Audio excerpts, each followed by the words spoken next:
네, 갈릴리 찬양대의 귀한 찬양의 고백처럼 우리 주님께서 저희에게 믿음 더욱 주실 줄로 믿습니다.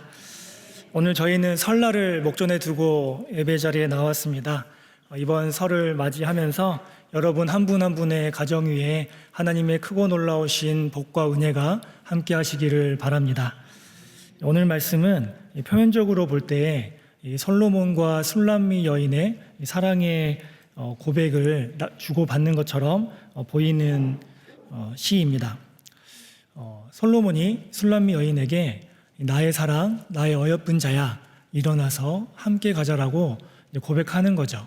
이것이 마치 시처럼 수미상관의 구조로 되어 있죠. 10절에서 13절에서 나의 사랑, 나의 어여쁜 자야 라는 고백이 나오면서 한편의 시 같기도 하고 또 다른 편으로는 한편의 노래와 같기도 합니다.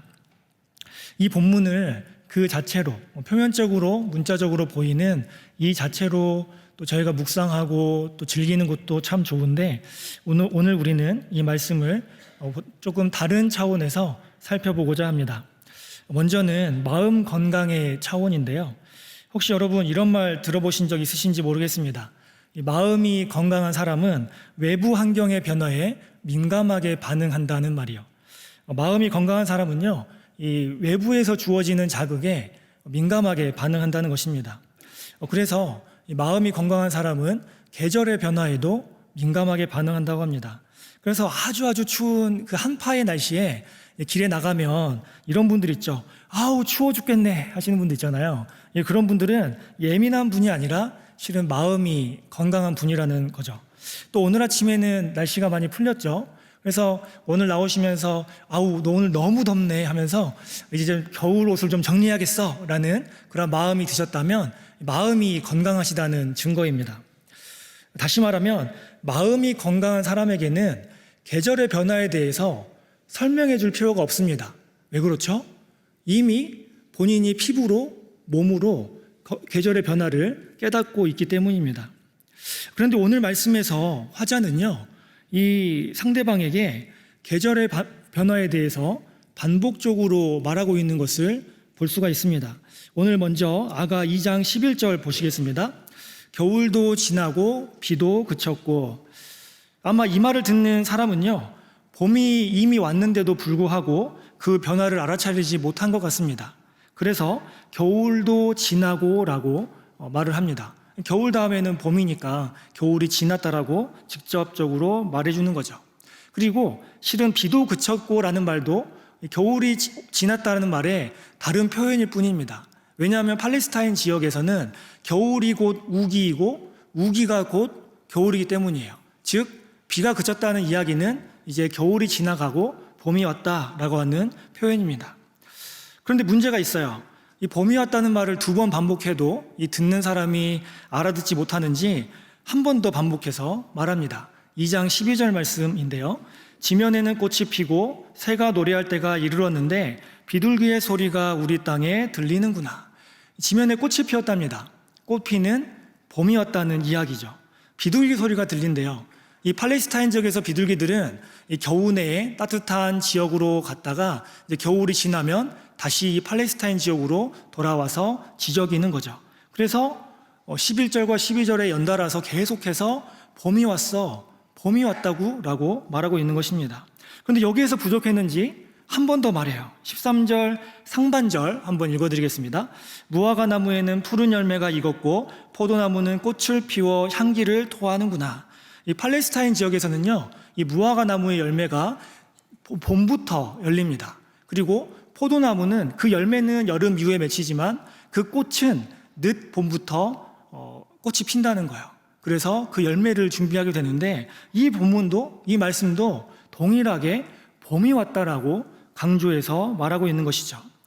왜 이렇게 이 사람은 그 사랑하는 상대에게 같은 말을, 그러니까 봄이 왔다는 말을 반복해서 말할까요? 우리는 그에 대한 단서를 한 절 건너뛰어서 14절에서 찾을 수가 있습니다. 14절 말씀도 한번 읽어드리겠습니다. 바위 틈 낭떠러지 은밀한 곳에 있는 나의 비둘기야, 내가 네 얼굴을 보게 하라. 네 소리를 듣게 하라. 내 소리는 부드럽고 내 얼굴은 아름답구나. 지금 이 말을 듣는 사람이 마치 표현하자면 바위 틈 낭떠러지 은밀한 곳에 있는 것 같이 그곳에 있다는 거예요. 겨울이 지나고 이미 봄이 왔지만 여전히 그 겨울의 한기가 가득한 그 은밀한 곳에 움츠려들어서 숨어 있다라고 하는 거죠. 그래서 봄이 이미 왔지만 봄이 왔음을 깨닫지 못하고 있는 거예요.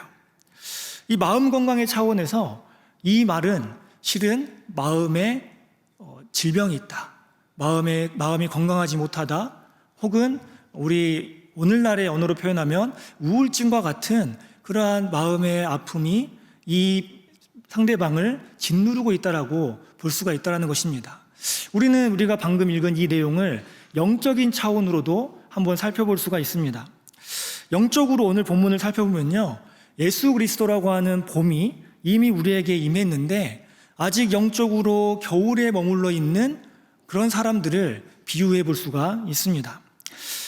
영적으로 해석하는 것은 제가 해석한 것이 아니고 고대 교부들로부터 전통적으로 해석해오는 방법 중에 하나인데요, 이 영적인 겨울에 대해서 오리게네스는 믿음이 없는 시대라고 하였고요, 또 암브로시우스는 그리스도가 오기 전의 상태라고 했고, 히에로니무스는 죄와 사망의 법이 지배하는 그러한 상태라고 하였습니다. 그런데 그 영적인 겨울은 지나간 것입니다. 왜 그렇죠? 예수 그리스도라고 하는 봄이 이 땅 가운데 임하셨기 때문입니다. 예수님께서 십자가에 죽으시고 또 부활하셔서 이제 이 혹독한 영적인 겨울은 지나가고 끝이 난 것입니다.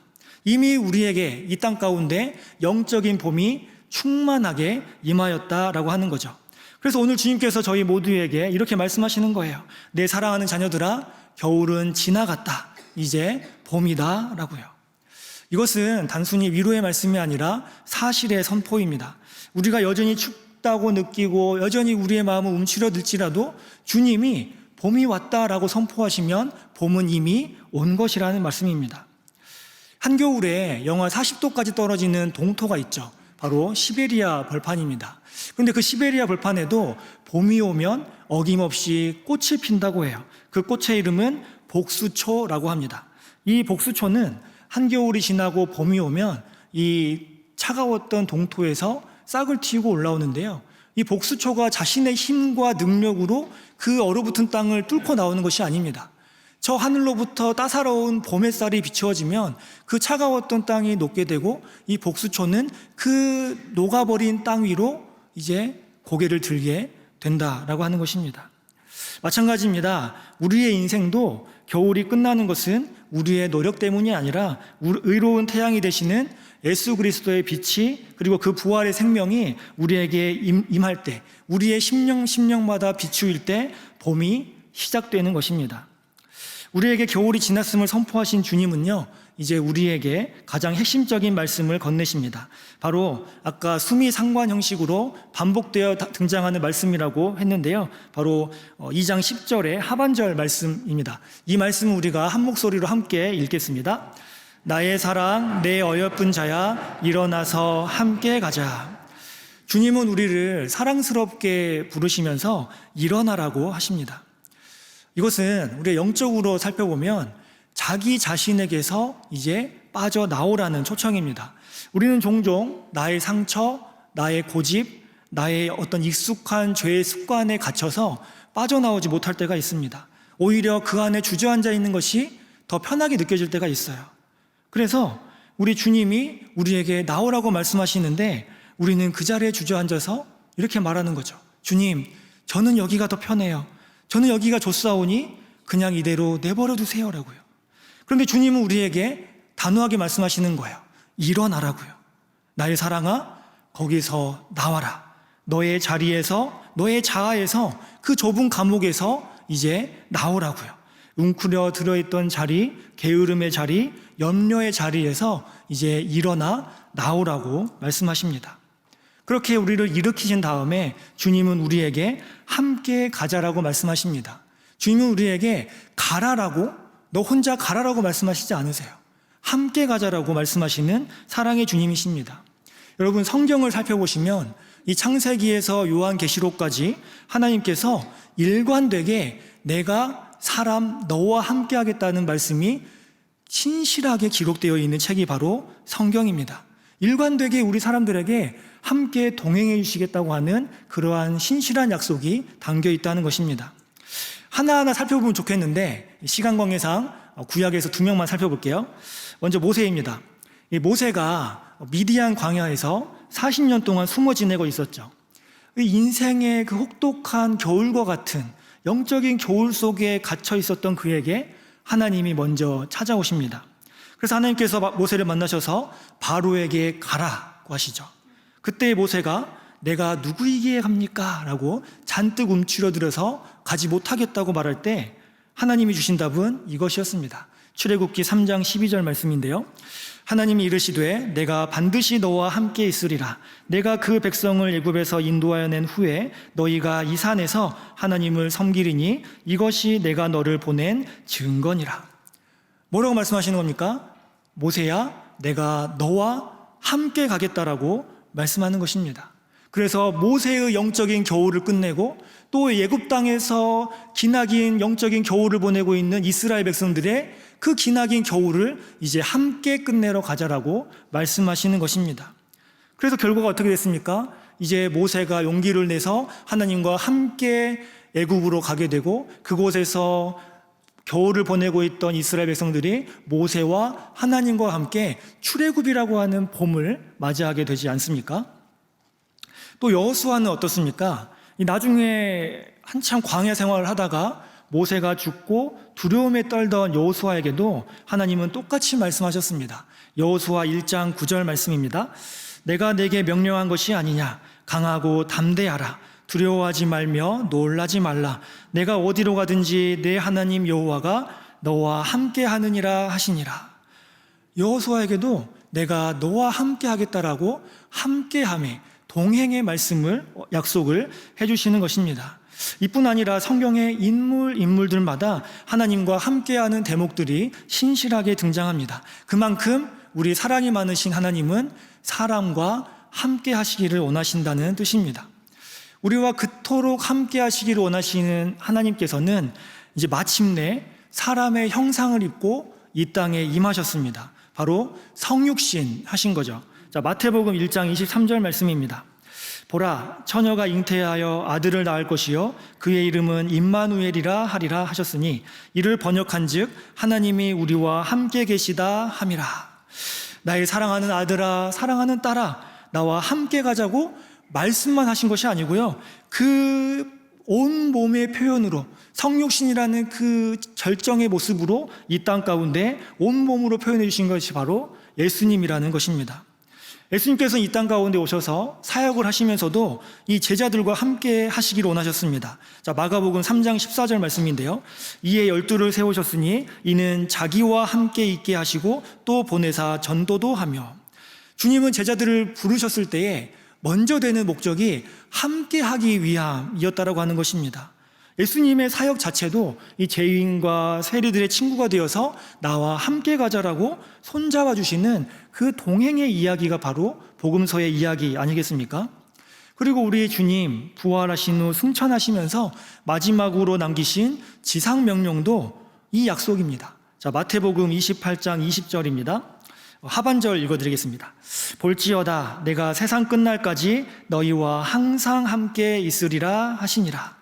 우리 주님이요, 세상 끝날까지 우리와 함께 하기를 원하신다는 거예요.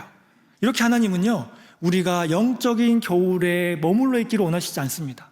우리가 이제 그 겨울로부터 지나와서 예수님이라고 하는 그 봄에 머무르고 또 그 봄에서 행하기를 원하신다라고 하는 거예요. 자, 그래서 우리는 이제 예수님으로 말미암아 영적인 봄 가운데 머물러야 하는 것입니다. 그런데 중요한 게 있어요. 여기에서 멈추어지면 안 됩니다.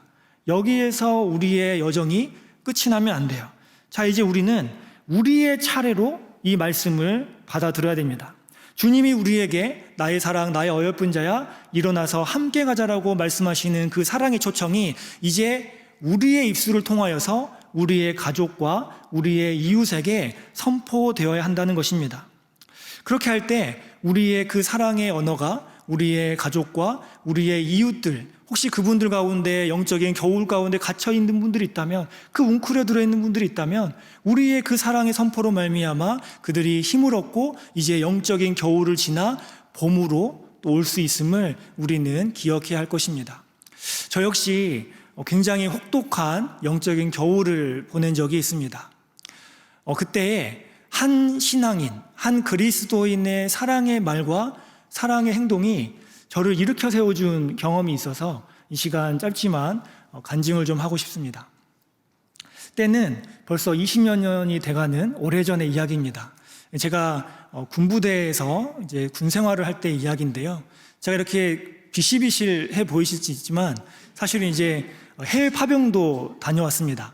그래서 저는 레바논으로 파병을 다녀왔는데요. 그 레바논에서 우리 그 성경에 보면 두로와 시돈이 있잖아요. 그 가운데서 이제 두로, 오늘날에는 티르라고 합니다. 그래서 우리나라에서 지금도 레바논 동명부대라 해서 파병을 보내고 있는데요. 제가 거기에 가고 싶었어요. 그래서 이제 지원을 하게 되었는데 굉장히 높은 경쟁률에도 불구하고 정말 전적인 하나님의 은혜로 선발이 되게 되었습니다. 선발의 기쁨은 잠깐이었어요.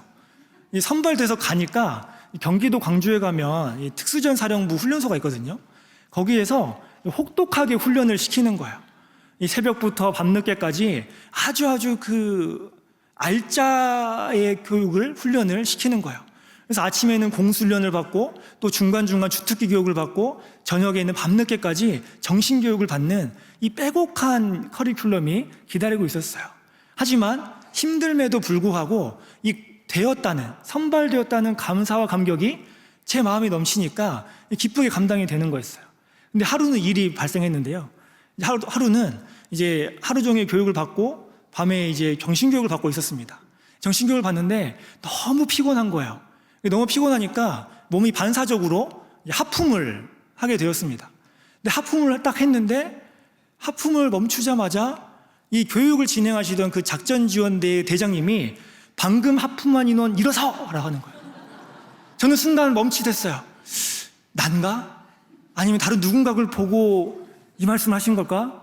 그런데 이 순간 찰나의 고민과는 상관없이 제 몸은 본능적으로 일어서졌습니다. 저만 일어섰습니다. 이제 저만 일어섰으니 그분이 저를 보시면서 엄청나게 화를 내시는 거예요. 지금 이 상황에 잠이 오냐, 지금이 하품할 때이냐라고 하면서 일장연설을 하셨는데요. 정말 힘들었습니다. 빨리 이 순간이 지나가길 바랬어요.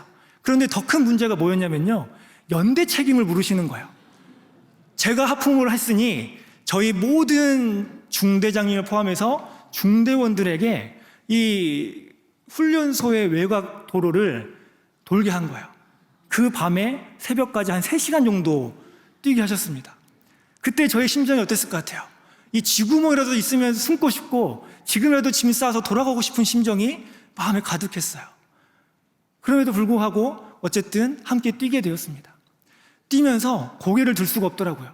이 함께 뛰는 중대원들, 그리고 저는 병사였는데 부사관 또 장교님들까지 저로 인해서 그 고생을 하는 거예요. 그렇게 뛰니 제가 고개를 들 수가 없고 막 그 양옆에서 동료들은 이제 그 직접적으로 말을 못하고 어떤 친구는 욕도 하고 어떤 친구는 한숨 푹푹 쉬면서 뛰는 거예요.